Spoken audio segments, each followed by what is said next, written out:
бір кісі сал ауруымен ауырып, екі аяғынан айырылып құлап жатады. Бір ақын кісі. Өзі сөйтіп жатып пайғамбарымызға махаббат оянып өлең жазады.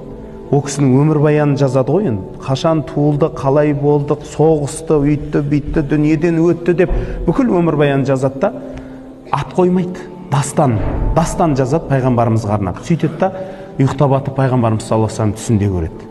Түсінде көргеннен кейін жүгіріп барып, я Расулалла, мен сізге өлең жаздым, оқып берейінші дейді. О кісінің баяғыдан әдет екен пайғамбарымыз саллаллаху алейхи вассалам алдына келіп, қандай ақын өлең айтса, сол кісіні сыйсыз қайтармайды екен ше.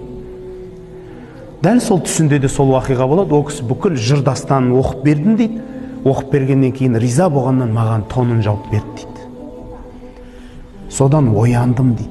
Оянсам, аяғым да, қолым да аман сау дейді. Тұрып жүріп кеткен ғой. Осы кісінің өлеңі салауат өлеңдердің қатарында. Тіпті кейбіреулер осы өлеңді оқып емдейді. Дем салады. Кәдімгі осы салауатты оқып дем салады адамдарға.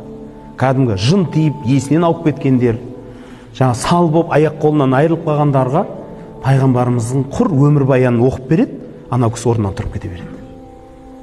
Ойласаңыз, пайғамбарымыз саллаллаху алейхи вассаламның өмірінде сіз бен біздің алатын өнеріміз, өнегеміз осы екі дүниелік өнегеміз жатыр.